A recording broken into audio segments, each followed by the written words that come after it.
अगस्त 1990 ये समय था जब सद्दाम हुसैन इराक के प्रेसिडेंट ने कुवैत पर पूरी तरह से हमला कर दिया और उसको ऑक्यूपाई कर लिया। ये शुरुआत थी गल्फ वॉर की। 6 महीने तक चलने वाला ये युद्ध अमेरिकन्स के बाद, जो कि फरवरी 1991 में कुवैत के हेल्प के लिए ऑपरेशन डेजर्ट स्टॉर्म चलाए और कुवैत को लिबरेट कराया।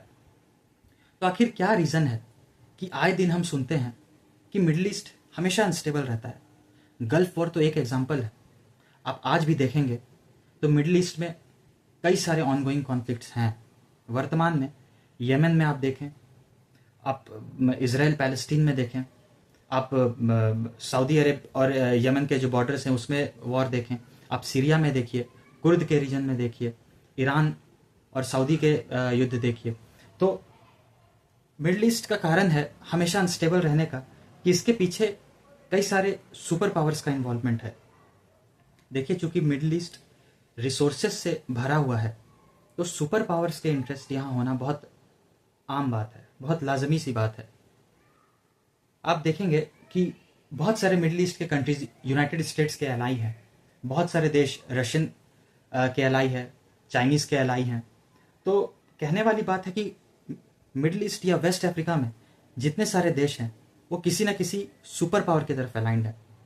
उनका अपना एग्जिस्टेंस बस इतना ही है कि वो सिर्फ रिसोर्स के बहुत बड़े भंडार हैं। सुपर पावर्स का ये इन्वॉल्वमेंट हमेशा कॉन्फ्लिक्ट ऑफ इंटरेस्ट को जन्म देता है। जब एक सुपर पावर दूसरे सुपर पावर से टकराएंगे तो वहाँ कॉन्फ्लिक्ट ऑफ इंटरेस्ट होगा, जिससे स्ट्रगल पैदा होता है। तो मिडिल ईस्ट का हमेशा अनस्टेबल रहने का कारण यही है।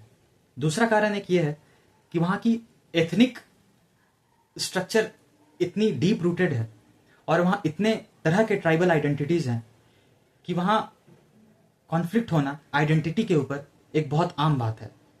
Kurd, Yazidi, Druze, minority Christians, बहुत सारे आइडेंटिटी हैं जो हमेशा आपस में क्लैश करते रहते हैं। तो ये एथनिक टाइज, एथनिक रूट्स कभी भी मिडिल ईस्ट में एक स्टेबल, एक यूनिफाइड, एक सेंट्रल गवर्नमेंट लाने में कभी सहायक रोल इसने प्ले नहीं किया। हमेशा आइडेंटिटी के कारण पोलराइजेशन होता था और यहाँ कभी भी एक स्टेबल सरकार नहीं बन पाई। देखिए, इंडिया जो कि एक ग्रोइंग पावर है, हम सुपर पावर बनने की दिशा में चल रहे हैं। इस कॉन्टेक्स्ट में हमें भी मिडिल ईस्ट में अपने इंटरेस्ट को अलाइन करना होगा। देखिए, मिडिल ईस्ट रिसोर्सेज से भरा हुआ जगह है, सुपर पावर पॉलिटिक्स का एक चेस बोर्ड है। तो इसमें इंडिया का प्रेजेंस बहुत मायने रखता है। जैसे ओमान में दुकुम पोर्ट है, वैसे ही चाबहार है ईरान में, कतर के साथ और कुवैत और सऊदी के साथ हमारे रिलेशंस काफ़ी अच्छे हैं। तो इंडिया का भी इंटरेस्ट मिडिल ईस्ट में बहुत ऑब्वियसली बहुत डीप रूटेड है। पहले तो यहाँ के बहुत सारे इंडियंस वहाँ पे डायस्पोरा हैं, वहाँ पे काम कर रहे हैं। ऑयल के डिस्कवरी के बाद बहुत सारे इंडियंस मिडिल ईस्ट में जाते रहे हैं और आज भी जा रहे हैं। दूसरा कारण ये है कि भारत की most of the energy supplies middle east से आती है।